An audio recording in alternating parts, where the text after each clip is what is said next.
Hello, this is Mike Van Meter, and welcome to the Recovery is Possible podcast. I want to thank you for joining me, and you can reach me at our Facebook site, which is also called Recovery is Possible, or our website, which is vanmeterwellnesssolutions.com. And this podcast exists to educate the public about addiction, remove the stigma associated with addiction, and offer help and support to those suffering from addiction. And folks, this episode is brought to you by FHE Health. It's a substance abuse and mental health treatment center specializing in treatment for first responders' needs, including PTSD, anxiety, and substance use. So take the first steps to a better life today by visiting FHEHealth.com. And it's also open to the public. It's not just for first responders. That's the Shatterproof program. But do check out FHE Health at FHEHealth.com if you are interested in attending a treatment center, if you have that need or someone that you know has that need. Check it out. Definitely, FHEHealth.com. So folks, today, speaking of treatment centers, I would like to talk to you about my experiences while working in the last year during an internship at a treatment facility up in the area in which I live. Many of you know that I'm nearing completion of another graduate degree in addictions and co-occurring disorders from the Hazelden Betty Ford Graduate School of Addiction Studies. And it's been a great experience. And along with that great experience, I was given the opportunity to go and intern at a treatment center. And what an experience it was, what a learning process it was. And I just wanted to give you guys some of the things that I learned from it and some of the key takeaways and observations that I had.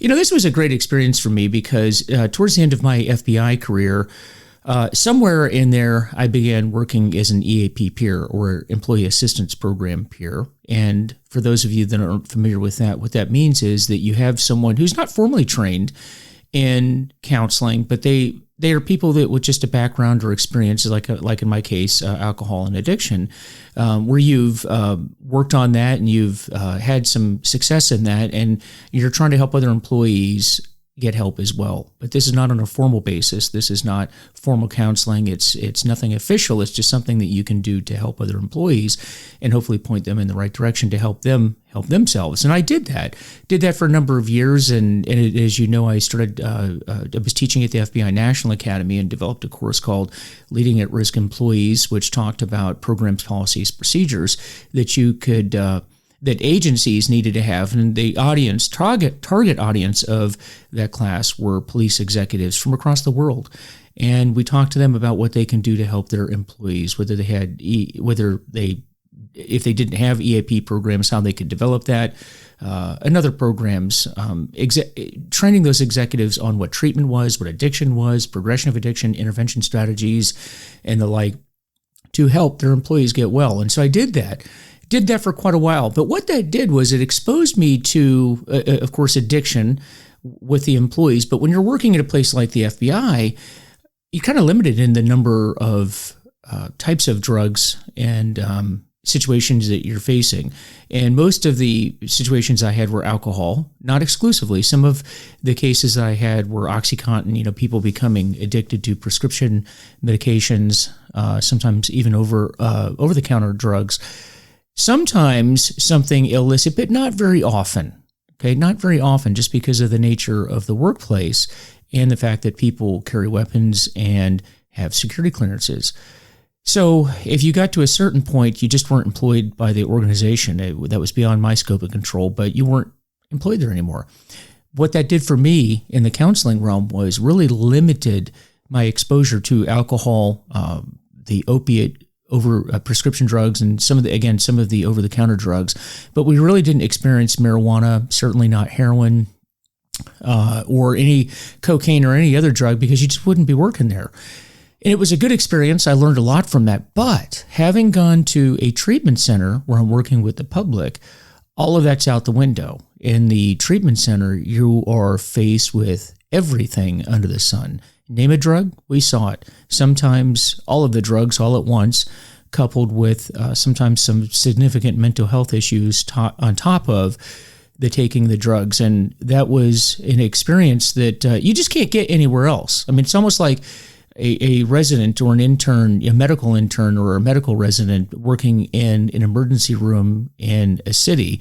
And just imagine the things that you see as an intern in the city in an emergency room. Everything comes through the door. You are seeing everything that is out there, anything that can happen to a human being.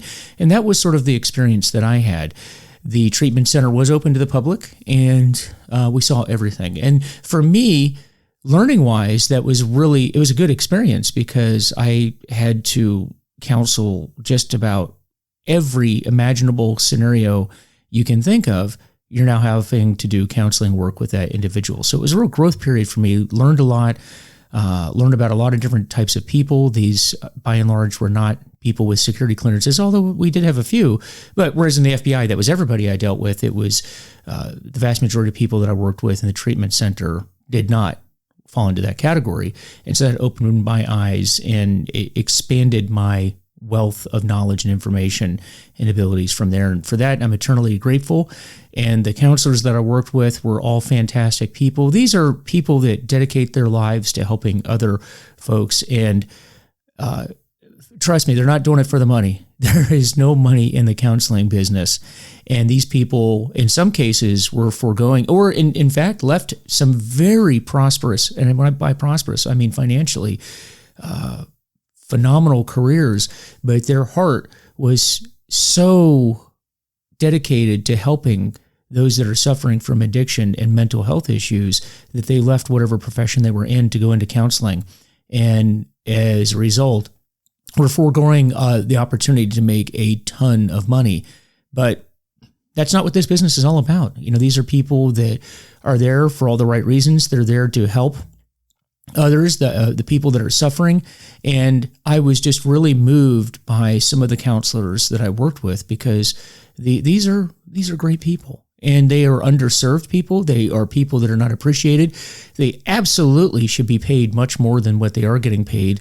But that's the way that it is. And it just shows you that in our society that we tend to provide people that are really here to entertain us a lot of money, but yet the people that are here to serve and protect us, we pay them very little. And it goes beyond the counseling profession. And you can say that about teachers. You can say that about police officers, firefighters, our military, all these people that dedicate their lives to serving us, and we don't pay them. But that was, what I saw, some great people. And counseling, folks, takes a lot out of you mentally, spiritually, physically. If you've never been in a job where your position is to deal with people that are at the bottom of their life. Now imagine that. Every single person that comes through the door in a treatment center is likely at the bottom of their life. Meaning, imagine what it would take for you to get to the point where you say, you know what, I need to go into an inpatient treatment center for a month, 3 months, 6 months, 9 months, a year even, because that happens. Now, this treatment center was a 28-day facility, but imagine what it would take for you to get to the point where you say, you know what, this is what I need to do. You're probably not going to be at a high mark in your life, at least the way that you look at it. Now, frankly, if you've been blessed with the opportunity to attend inpatient treatment, if that's something that you need, then it's something that you need, and that is the beginning of a better life. The way I look at it is your life is certainly going to get better, and it's a good thing that you're in that treatment center. However, that's not how the patient looks at it when they're there. They think that this is it. I'm a failure. I've reached the bottom of my life. It doesn't get any worse than this. I'll never get any better. My family is leaving me. Because think about it. When you're going into a treatment center, there's usually a lot of chaos around you. Maybe you've lost a job. Maybe you've lost your spouse, the children, your home, you name it. Maybe you have pending legal charges. Maybe you've got disciplinary issues at work, or you've got other issues with your children, all kinds of things that are happening when someone comes in. And then we tell them, hey, we're going to help you get sober. So we're working on taking away your number one coping mechanism. We're telling you that that's the thing that you can't do when you leave here. And when you leave here, the world's not going to be this sunny, flowery place. You're still going to be facing all those issues that brought you into the treatment center. You're going to be facing them when you leave here, but you can't do drugs or alcohol. And that's what you've been relying on to get through these things. And ironically, that's also what caused much of the problem that brought you here in the first place. But you can imagine the turmoil that people are going through when they come into the treatment center. And, here we are working with you, and we are trying to do our best to get you well and point you in the right direction and give you the tools that you need to get into recovery. So some of the things I wanted to talk about are in those experiences in the treatment center.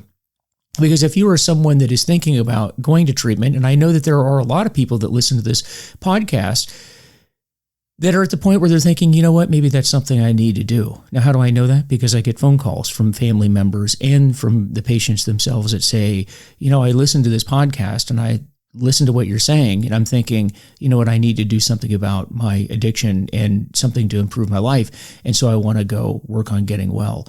And so this podcast is really to give some thoughts and ideas to those that may be in that category, and just give sort of a high level overview of what I saw when I was there and my key takeaways. So the first one from that is the types and categories of people that came into treatment. I think with the stigma that's out there and the preconceived notions in the world, there's this belief that it's homeless people, that it's people that are the dregs of society, criminals, bad people, if you will, that come to treatment. And the fact is, none of that is true. When you go to treatment, you will see all kinds of people that come in, every walk of life, every status of life is there. Very, very rich people. I met people that are enormously wealthy that came to treatment, all the way down to the people that are in fact homeless and everything in between. There's pilots there.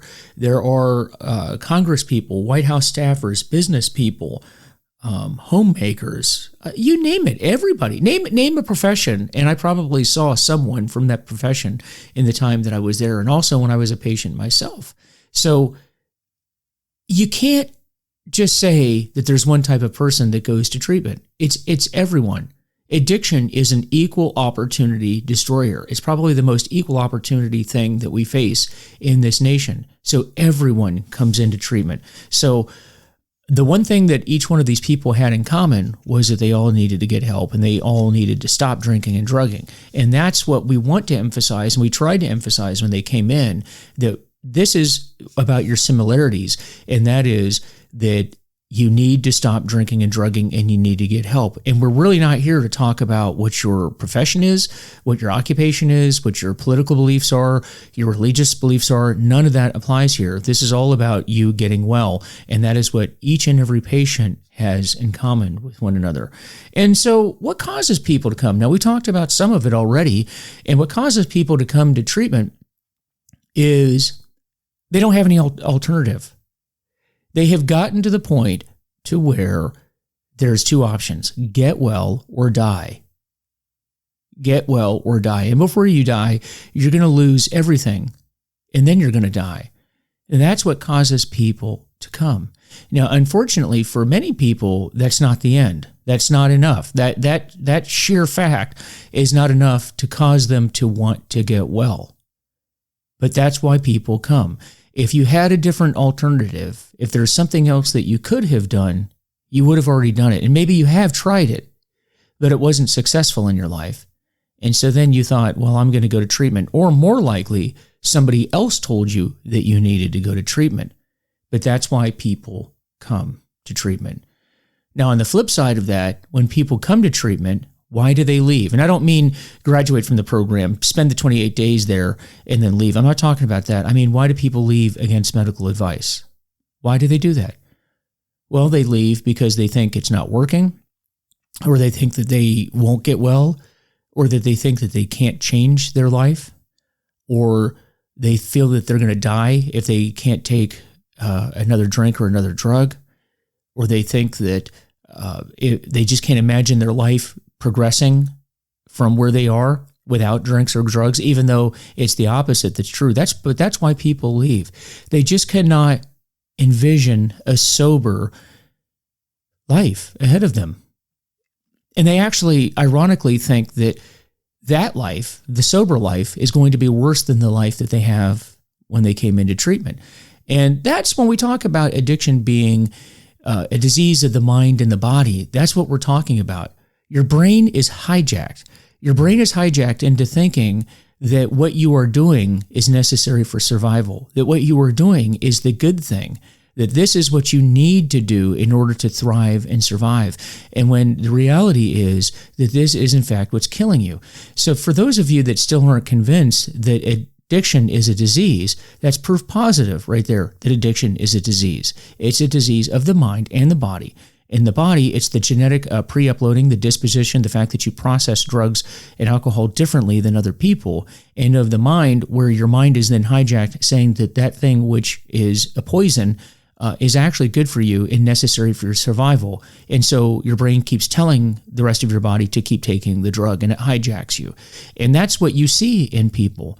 But what we try to do, and the reason why we put them into treatment, the reason why we take them out of their environment, is to get them into a position where we can just focus on the one necessary message, and that is that by continuing to drink or drug, that is what's killing you, and get you detoxed enough and get you now regulated medically, physically, rebalance the body, the brain, get it back to the point to where you can see that. Because when you're dealing with someone that is in the throes of their addiction, they cannot see what is obvious to you and everyone around them. They can't see that. And so they have convinced themselves that drinking and drugging is what they need to do to survive. And we have to get them isolated from the rest of society into an environment where we can get them clean, get them sober, get them, educate them, give them the tools that they need to thrive once they leave, because they cannot go back to drinking and drugging the way that they did. And I'm one of those that advocates for not going back to drinking or drugging at all. And I may talk about that here a little bit more. So what causes people then to stay? The vast majority of people that came to treatment at least made it through the 28 days. So what causes them to stay? Well, there's a lot of reasons behind that. And there's different, I guess a lot of that depends on the category of person that you were when you came in. And what I mean by category is there are a lot of people that are not there by choice. Okay. Now, and that's two categories as well.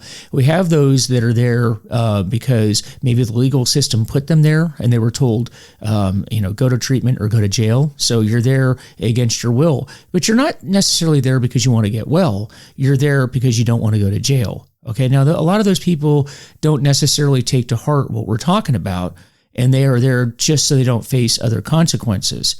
Some of them do get well. I've met many, many people in recovery that have talked about how being forced to go to a treatment center was the beginning of their recovery, because they would have never done it without that forced encouragement, if you will. But most of them don't, because they don't have the right motivation. Now, there's other people that are sort of forced to go, and I'll put that in quotation marks. And what I mean by that is some people that work for the government and airline pilots and air crews, and there's some others too, like people that work with trains and mass transit, things like that, is condition of their employment. If they get into trouble with alcohol or drugs, like they got a driving under the influence charge, or maybe they pop positive on a urinalysis at work, those types of things, then they are sent to treatment. Now, they don't have to stay. They don't have to stay, but the FAA and their airline will say, but you don't have to be a pilot either, or you don't have to work around railroads or whatever it is that you do. And so they are semi-forced to go as a condition of their employment. Okay, and so those people go. Now, ironically, those folks have a very, very rigid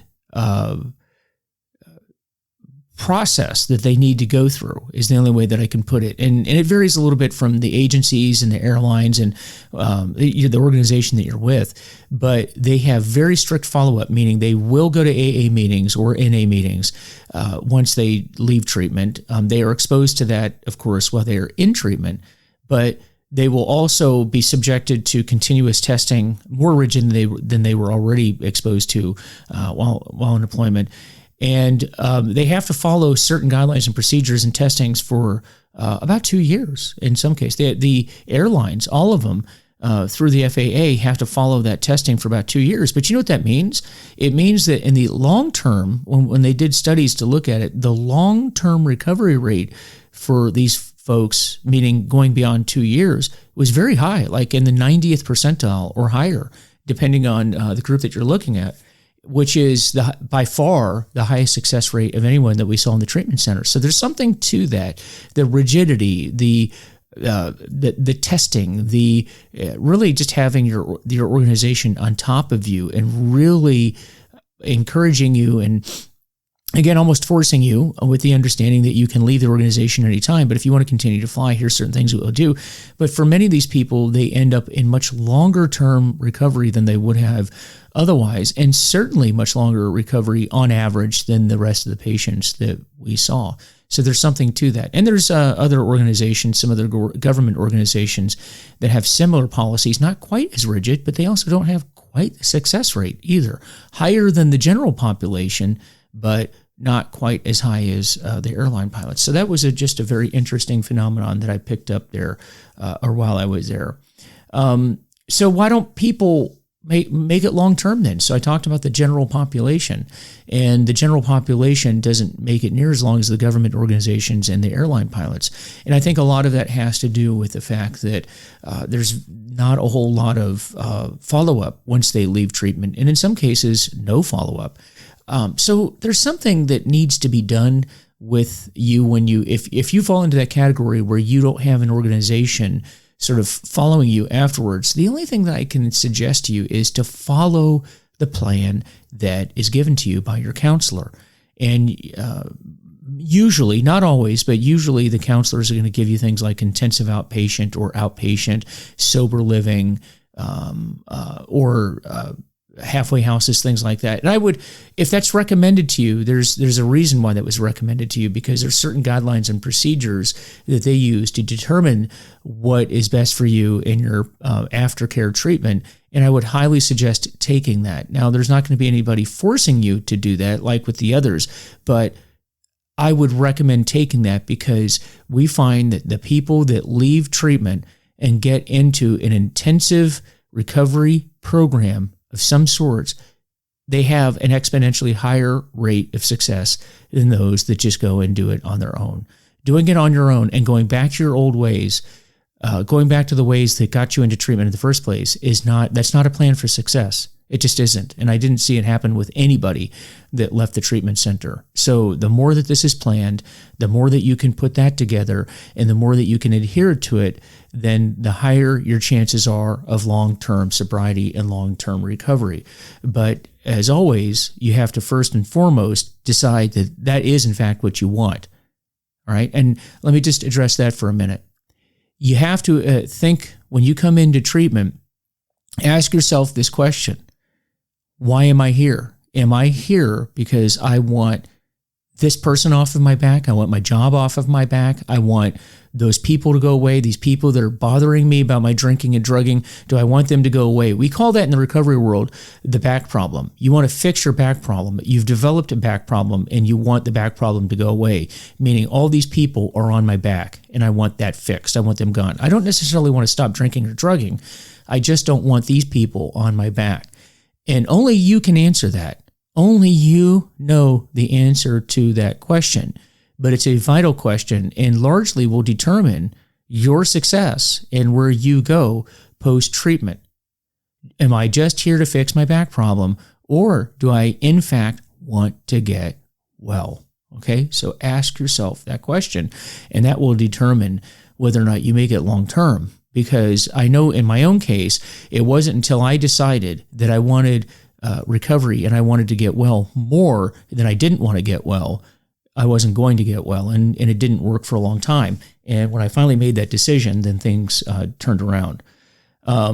So we talked about the counselors, and again, just fantastic people. And if you're a counselor working in a treatment center, and I know that a lot of you are listening to this podcast, my hat's off to you. That's a tough job. But I will tell you also that you got to take care of yourself, because there's nothing like being in a job where everyone is suffering. Every single person that you're dealing with is suffering. It takes its toll on you mentally, physically, and emotionally. So take care of yourself as well. And if you're in recovery, there's a tendency to not work your own recovery program because you're working so hard to get people into their recovery program. So it's easy to forget about yourself and your own program. And please don't do that.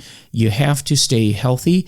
And the burnout rate and the turnover rate is enormous. It really is. And I was working at a really nice treatment facility where that facility did what they could. It was probably much better than most facilities in helping the counselors take care of themselves. But even then, there was still a high turnover rate. So if there was any facility that didn't go to the length that this one did to help the counselors, I can't imagine what their burnout rate is.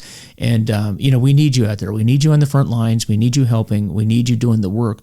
But you've got to take care of yourself. So now, it was over a decade since I went to treatment, and by the time I worked there as an intern, and I will tell you that there's been a lot of changes and trends as far as the counseling world is concerned. And I don't necessarily mean the place where I was working. I'm talking, again, bigger macro type of discussion here regarding the trends, although I did see some of these trends there myself. And I know early on when I started out in recovery, it was very singular. It was a very singular message. You've got to get well. You've got to stop, in my case, drinking. You've got to stop drinking. So everything was geared towards getting you to the point to where you did not pick up a drink or a drug again. Everything was good. That was the laser light focus was on that. The trend that I have seen, and this is just my opinion, and I'm seeing it across the country, and I've seen it in the academic world, I'm seeing it in the counseling world, I'm just seeing it across society in general, that instead of staying with that singular message on not drinking or drugging, period, now we're starting to see, well, just don't do that as much, and let's find other things that we can do to lessen the effects of the drinking and the drugging that you're doing. And what I mean by that is, hey, if you have anxiety, because you're going to have anxiety when you first stop drinking or drugging, that's very natural. That's part of the medical process, and it's just part of the fact that maybe there's issues in your life that you need to address, and there are non-drug and alcohol ways to deal with anxiety and stress. But instead of giving you the tools and the methods, i.e. meditation, wellness programs, resiliency programs, prayer, if that's something that's important to you, those types of issues,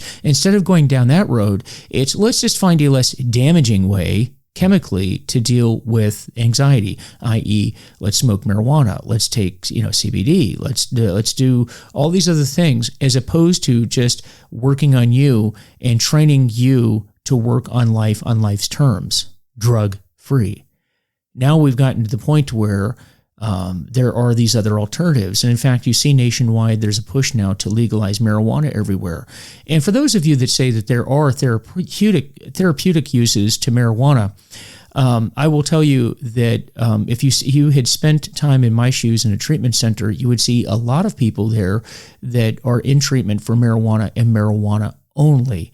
And marijuana was destroying their lives. This was not therapeutic. And interestingly enough, many of them in the counseling sessions would tell you that they didn't really see what the issue was, because after all, their doctor had prescribed marijuana to them, and they had a marijuana medical card. And it would be kind of the joke. They would kind of giggle as they would say that. This has to be good because my doctor gave it to me, and then talk about how they had the card and it was legal, and it was also the big joke and the treatment center. Am I saying that people that are dying of stage 4 cancer, that are in a lot of pain, that are at the last legs of their life, couldn't benefit that, and that's not something that couldn't be given to them? I'm not saying that at all. But what I'm saying is most of us don't know those people, and we also, if we're honest with ourselves, that's not who we're talking about, and that's certainly not who's coming into the treatment center. So I think that the whole medical marijuana issue, those that are pushing for that, it's kind of a red herring argument, because the people that make that debate aren't the people the people that need it, the medical marijuana, those aren't the people that we're talking about. The vast majority of people, in fact, all of the people that I met in the treatment center did not fall into the category where this was something that was necessary medically for them. So that's the big trend. The other trend is that while you're in counseling sessions, there's a lot of social justice issues that come into counseling sessions now that I did not see when I came into treatment. Now, there's going to be many that will argue that it's social justice issues that cause people to drink or drug, and and those issues need to be dealt with. And if those are issues that bother you and those are issues that need to be addressed, I really think that they should be addressed in counseling outside of the Inpatient Treatment Center. And that's something that should be done later once you've achieved some stability in your own personal recovery from drugs and alcohol and long-term, because that's going to be individualized to you, because each one of us is going to have a different social issue that is like a hot button for us. And when you're in a group session, or certainly in an auditorium, but even into the group sessions, that's not going to be the case for you, or for everyone in the group, rather. And also, what is a hot button issue for you, a social issue? You're bothered by, let's say, a national policy going one direction. Well, the other person sitting in the counseling group might have a very different view and is bothered for the opposite reason from you. So you're actually kind of triggering issues if you think about it in groups. And I saw that happen quite a bit. And I don't know that that has any place in a small group in a treatment center, when really the group needs to be talking about, like, how did drugs and alcohol bring us to this point, and how is that affecting us? And let's talk about how we can get better from these things. Now, again, those issues later on need to be dealt with in therapy or in some other ways. But I really think that bringing in all these social justice issues into a counseling session kind of waters down treatment in a lot of ways, because there's a lot of discussion about that as opposed to the discussion of what we can do to get well.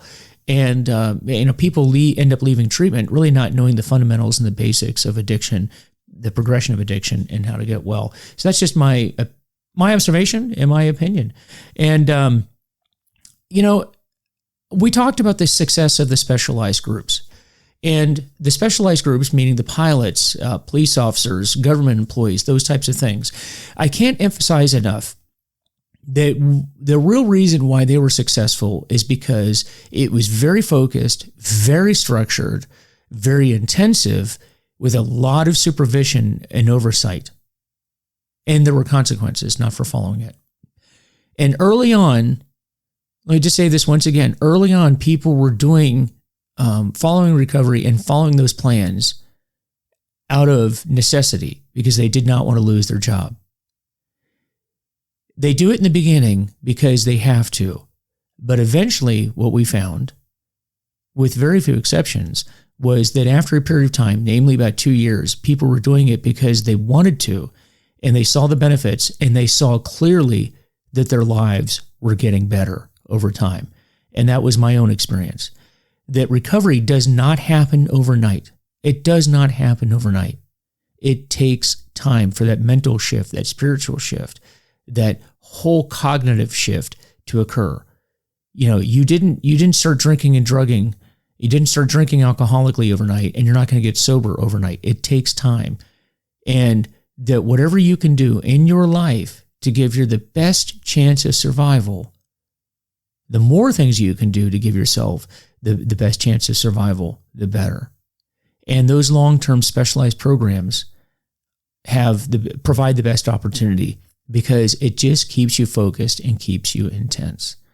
And so, folks, those were just some of the observations that I want to put it out to you after the year-long internship. And again, to the folks that listen to this podcast, that work at the center that I was at, I want to thank each and every one of you. I learned so many different things, and each one of you is special in your own way and taught me those different things. It's reconnected me to my recovery program. It's reconnected me to my spiritual development program. It's made me think about what I'm doing and what we can do to go forward. And for that, I'm eternally grateful. And so those are just my thoughts. I would appreciate your comments, appreciate your input. Please reach out to me. I know a lot of you do. And you know what? Just keep moving forward, guys, one day at a time, as we say. And we don't represent any group, and I don't represent anyone other than myself. And guys, as you know, that my only purpose in giving this information is to share with you what I've done, because hopefully if I've done it and it's worked for me, hopefully it's going to help you as well. And if I said anything that doesn't apply to you or you don't agree with, then just discard it. But try to take any information that you can use for yourself so you can help others as well, because maybe it's not something that applies to your life, but it might be something that can be useful to someone else in the future, and you want to take that opportunity to help them. Because that's what we do in recovery. We help ourselves along the way, and we help to impart the knowledge that we've gained to others. And so with that, visit my Facebook page, which is Recovery is Possible, and our website, which is VanMeterWellnessSolutions.com. There's a lot of information on there that you can use for yourself and for others. And let me know how I'm doing, and let me know if there's a topic that you're interested in hearing about, because I'd love to hear from you. And folks, as you know, this episode is, again, sponsored by FHE Health. And FHE Health is located in Florida, down in Deerfield Beach, down in the almost in the Miami area, a very beautiful area down there on the water. And according to SAMHSA, the first responders are 30% more likely to develop behavioral health conditions like PTSD. And FHE has the specialized program called Shatterproof, which specializes in getting first responders better and cleared for duty. So find out more at FHEhealth.com. Check out their website. A lot of good information on there, FHEhealth.com. And with that, folks, I'm happy to be here talking with you, serving you, and helping all of us get better one day at a time. You take care of yourselves, and we'll see you soon.